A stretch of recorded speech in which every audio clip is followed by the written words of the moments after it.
What is happening, my YouTube family? It is your boy B New. I'm coming at y'all this morning after a Lakers lost last night. But what did we all expect?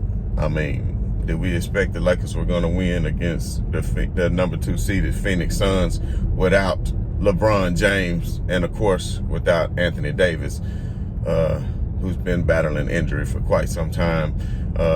LeBron did travel with the team yesterday, which I found to be interesting because a lot of times when players are injured, especially on the road, they don't travel with the team. Like for home games, they will show up, and some players will not even do that, just depending on their superstar caliber.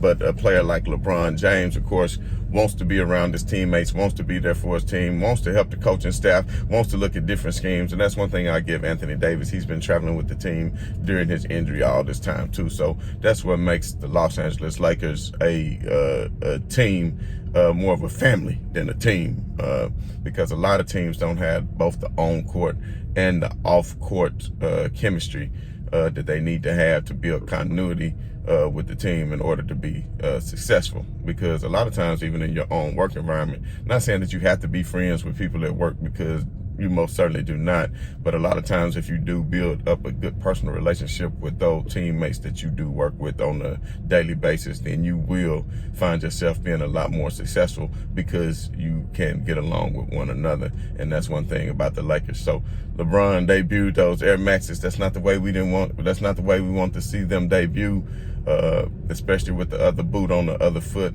But I think with the boot on, especially a lot of times with a high ankle sprain, I'm no doctor, but I don't typically see a boot that nature being worn. So hopefully that's something that's going to help speed up his recovery process. And I just want to say this right now for all the smooth brain people. I mean, either you the biggest hater in the world or you the smoothest brain person in the world who said LeBron is faking the injury. Why in the world would you be faking an injury? So he faked a 250 pound person just jumping and rolling into his leg, which could have damaged his knee. And I know people say it's not a dirty play, but the more I look at the play again, the more I say that shit was so unnecessary. Like, there was no reason. I mean, I understand there's a loose ball, but you had to go through this man's leg to get to the loose ball. I mean, that just made absolutely no sense at all. And while I still don't think he intentionally tried to hurt him, I think he should have used more discretion when he was trying to go after the ball. But with that being said, I want to just say this is going to be a good thing for the Lakers, because this is giving the role players and the bench players an opportunity to actually play and to get better.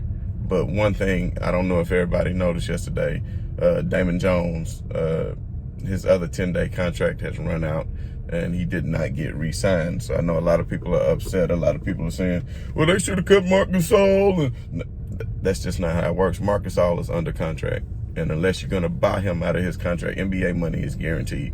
So unless you're going to buy him out of his contract to keep Damon Jones, that's not going to happen. And you can't trade Marc Gasol because there aren't any takers for him. And for all the people who still underestimate Marc Gasol value, you will see when he does come back what he's capable of doing. But that's to say if he does come back, because me personally, I know that Pelinka has some things up his sleeves. Now Thursday is the trade deadline. Now you have to think they cut Quinn Cook a month ago to make room for this roster.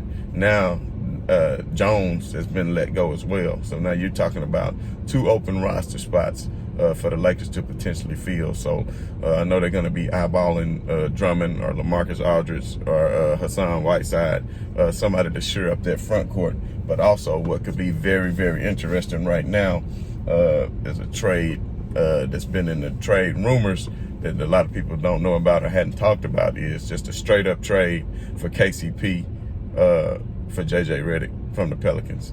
Now, the Pelicans would like to do it because JJ Redick is on an expiring contract and he's probably going to walk because he'll be an unrestricted free agent at the end of the year. So then he could walk, and then the Lakers could take on that contract, and then when it's expired, they won't have to re-sign him, which is going to free up a lot of salary cap room for them to go out for a bigger free agent next year to have a bigger signing to combat what it is that the Brooklyn Nets are doing on the East Coast with their big three. So to me right now, the way KCP is playing like total trash, like He not as bad as Wes Matthews by any means, but at this point, the inconsistency of him. Now, one thing though, KCP does play on both ends of the floor, so he does play defense, whereas JJ Redick is not going to give you much on the defensive side of the ball, but at least he will be a consistent knockdown shooter, and that's what the Lakers really need because they're not lacking in defense. And although KCP plays good defense, the Lakers still are a good defensive team without him. So with that being said, straight up trade for KCP and JJ Redick would not be a bad move. And of course, we all know about the trade rumors of Oladipo and what had to be done there. But once you saw the PJ Tucker deal didn't get done, I'm a firm believer, and I could be wrong. I know a lot of people saying Drummond won't come to the Lakers, but I just have a feeling that he knows he will be highly utilized with the Lakers to show off his skill set. And I think with that being said, why go to the Nets, even though you from New York? Why go there if you're not going to be utilized when you got Harden, KD, Kyrie? He'd just be relegated to a role player, whereas on the Lakers, he would get a lot of heavy minutes and a lot of shot attempts, as well as being able to cement his legacy as winning a ring. And who knows, he could mess around and get a couple rings, if not more, with the Lakers once AD come back. And to think that he could play in the front court as center with the power forward as great as Anthony Davis, he know that's what that's going to be able to do for his career. So, I mean, you just never know. But at this point, everything is all speculation. So I know all the Brooklyn fans think that he's coming to Brooklyn because he's from New York. And, Rob Pelinka was his agent once upon a time, which he did. But thanks to my subscribers for pointing that out to me, because I did not know that. But once I did some more research on it, and you guys pointed it out to me, that Rob Pelinka was fired by him. But that doesn't necessarily mean anything, because in the agent world, you can always get rid of your agent and find another agent. And when you do, then typically you're going to have to fire that agent. It's not a big deal. It's not like, they just had a bad relationship or anything like that. So if anything, I think it does help the fact that they had a previous relationship. So anyway, let's get more into the game last night. Like I said, we all knew that it wasn't going to be a game to where the Lakers are going to compete heavily against a team like the Phoenix Suns. At times they did cut it close, but they could just never get over the hump because they don't have shooters. Because you got, of course, Wes Matthews giving you a big, I know Easter coming, y'all. I know Easter coming. So he gave you a big Easter egg of the zero, a big laid an egg of a zero yet again. No points at all. Wes Matthews, you 0 out of 6. You couldn't hit a three-pointer. You couldn't hit a shot. You just pretty much couldn't do anything. I mean, you play good defense, but at this point, I'll be willing to get that up so quick, because you're just being a whole detriment to your team right now. You are a big detriment to the team. And when I saw the starting lineup last night of Schroeder, Markieff Morris, and when I saw Wesley Matthews was in the starting lineup, I immediately thought, what the hell? Why not have Caruso in the starting lineup? Somebody that's capable of playing defense, getting others involved, creating his own shot to the best of his abilities. He's not the best person at creating his own shot, but he can play off the dribble, and he can penetrate, and he can kick out to others with assists, because something Wesley Matthews cannot do. When I've seen plenty of times where he penetrated and could have kicked it out to the open person, he sit up here and throw up a wild shot, because the weak side help come over to help, and he's forcing stuff instead of kicking it to the open man, which is something I cannot understand. It cannot be that difficult for you to find the open man on the penetration play. When a double team is coming from the weak side, you automatically know to kick it to the corner. So, Wes Matthews, you are just ultimate. You are the emoji trash can, my boy. You are the emoji trash can. You have to go, and they cannot get rid of him fast enough. But I just don't think any teams are going to be willing to take him. And at first I was saying it was because of the pressure of playing alongside LeBron James. But newsflash, y'all, LeBron James didn't even play yesterday. So LeBron James didn't even play yesterday, and Wes Matthews still. And it's not even fans out here. It's not even fans in the gym. Like, barely. What are you doing? It's like going to the Y.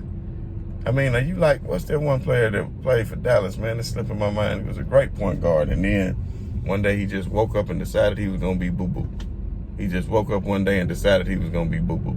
And that's what Wes Matthews did. He just woke up this year with the Lakers and decided that we're going to have to break out the Charmin and wipe him, because he ain't nothing but some boo-boo. So, good riddance to Wesley Matthews. We want him out of here. So, I don't know if Lakers Nation need to sign a petition or whatever need to be done, but he really needs to go. But if you just look at that lineup from top to bottom, without LeBron James, without Anthony Davis, without Damon Jones, without Marc Gasol, I mean, it wasn't a big chance of the Lakers going out to get you a victory. But like I said, the trade deadline is looming on Thursday. We shall see what the Lakers have up their sleeve. I know everybody is saying that LeBron is going to be out 5 to 8 weeks and blah, blah, blah. But me personally, with LeBron James in the boot and the way he heals his body and the way LeBron James is like Goku and go to the hyperbaric chamber or whatever it is that he sleeps in and gets his rest and puts so much money in his body, I just highly doubt that he's going to be out for that long. And let me just bring this up. While I'm at it, because there's so many haters and so many busters out here, and I had to come regulate somebody that we was having a conversation, while we was having a few shots or whatnot, and the guy wanted to get lifty with me. First, he was saying LeBron was such a punk for crying and rolling around on the floor that that somebody ran into his leg, and at the end of the day, I said, let somebody run into your leg and see if you do the same thing. But then second of all, saying, well, he couldn't have been too hurt because he came back in to hit the three. And I know it's a lot of people saying, at first I thought he was just trying to see if he still could give it a go, and he thought that maybe he could, so he ran out there and he hit the three. But the thing is, people saying he did it just to extend his streak. So to me, I still don't know if that's the case, if he did or if he didn't. But the way I look at it, if he did, then there's still some boss player shit. Because you wanted to extend the streak. It ain't like he just went out there and really hurt himself. But the same people, this is the part about it. The same people will sit up here after Kobe ruptured that Achilles and then went on to hit the 2 free throws before he checked out of the game, which he didn't have to hit the free throws, but he did. But they'd give Kobe the props, which is something way more dangerous, walking on a ruptured Achilles than walking on an ankle sprain. But to give LeBron James hell for extending his streak. So what, he wanted to extend the streak? If that is the case and he wanted to extend the streak, shit, that's some boss player shit, because he went out there and hit the 3 just like that and extended the streak and then left. But then there's NFL players out here who I've seen for the Cleveland Browns who played for 15, 16 years and never missed a game and want to continue a streak and go out there and take one snap. Just so they can say they kept a streak alive. But people don't give them hell, but they want to give LeBron James hell all the time, and we know why. But at the end of the day, him hitting that 3, to me, was not selfish. It was not arrogant. It was not anything that was really endangering him. And he even landed on 1 foot when he did it. So then once he ran up the court, he saw he could no longer put pressure on it. So whether the case is he was hurt and he thought he was going to give it a go, or whether the case is he was trying to hit the 3 to keep the double-digit streak alive, think about this. Had he missed the 3, was he going to hobble around out there until he kept getting double digits? Come on, people, think about that. I really don't think so. I think maybe he felt that he thought he could give it a go. But like I said, if that wasn't the case and he was trying to get the 3, then all hail to the king. Crown him. Because that's boss player move. But like I said, the same ones who give LeBron hell, please give these other players hell for doing the exact same thing. So don't praise Kobe for rupturing his Achilles and then being able to hit the 3, but to hit the free throws, but then down LeBron James for coming back out there and hitting the 3. Now, come on now. But at the end of the day, we wish a speedy recovery to LeBron James, because I could easily see the Lakers losing quite a few games and hopefully not falling out of the playoff race. Hopefully we can see Schroeder. These are NBA players, so I got faith in players like Schroeder. I got faith in Morris. I got faith in Caruso. I got faith in Montrez.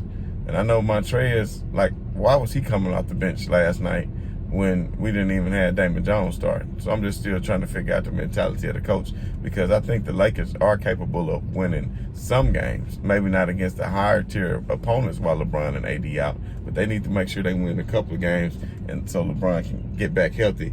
And then, this may ruin LeBron James MVP candidacy, but it may have strengthened it if he only missed, let's say, 2 to 3 weeks, and he can get back and they finish strong and finish as a top seed in the West, and that'll go to prove that how bad of a team the Lakers really are. And then you see on the opposite end of the other spectrum with the Brooklyn Nets, then how is that?